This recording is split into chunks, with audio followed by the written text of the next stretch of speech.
চট্টগ্রামের বীরশ্রেষ্ঠ শহীদ flight lieutenant Motiur Rahman cricket স্টেডিয়ামে বৃহস্পতিবার বাংলাদেশ নিউজিল্যান্ডের তৃতীয় ওয়ানডে সিরিজ নির্ধারণী ম্যাচ হয়ে উঠেছে।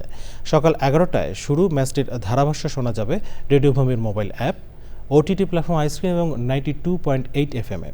প্রথম দুই ম্যাচ শেষে সিরিজ 1-1 রয়েছে সমতায়।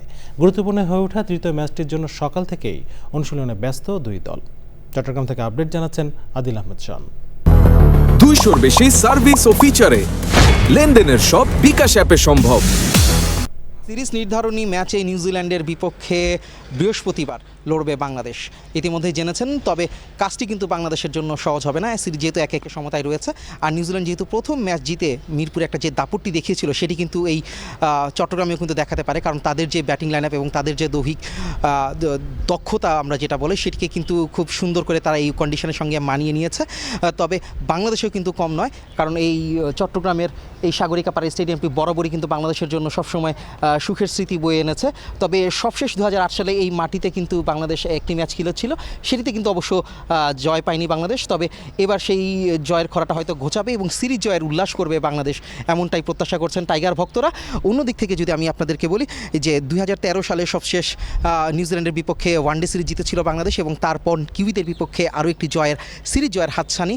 সেই জয়ের হাতছানিটি এই চট্টগ্রামে উল্লাস করবে, এমনটাই প্রত্যাশা আগেও বললাম। আর যে বিষয়টি আপনাদেরকে বলেছেন, টাইগার একাদশে বেশ কিছু কিন্তু পরিবর্তন আসতে পারে, যেহেতু মুস্তাফিজ আগের ম্যাচে সম্পূর্ণরূপে ফিট না থাকায় টিম ম্যানেজমেন্ট জানিয়েছিল তারা খেলতে পারবে না, এবং শেষ ওয়ানডেতে কিন্তু অন্তর্ভুক্ত করা হয়েছে তানজিম সাকিবকে, তাকেও দেখা যেতে পারে। আর যদি ব্যাটিংয়ের কথা যদি বলে থাকি, যে আপনার মেহেদি মিরাজ ক্যাপ্টেন এবং ওদিকে ও শান্ত, তারা কিন্তু ব্যাটিংয়ে দুর্দান্ত পরিশ্রম করছেন যেন একটা বড় স্কোর করতে পারেন, বড় শটগুলো খেলছেন। এমনকি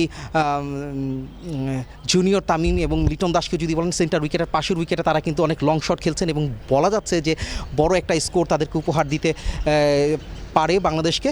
তবে সেক্ষেত্রে কিন্তু অবশ্যই টস ভাগ্যটি খুবই গুরুত্বপূর্ণ হবে, কেননা প্রথম দুই ওয়ানডেতেই টস ভাগ্যটা কিন্তু বাংলাদেশের পক্ষে ছিল না। তবে শেষ ওয়ানডেতে যদি টস বাংলাদেশের পক্ষে আসে, তবে সেক্ষেত্রে অবশ্যই হয়তো শুরুতে ব্যাট করবে বাংলাদেশ।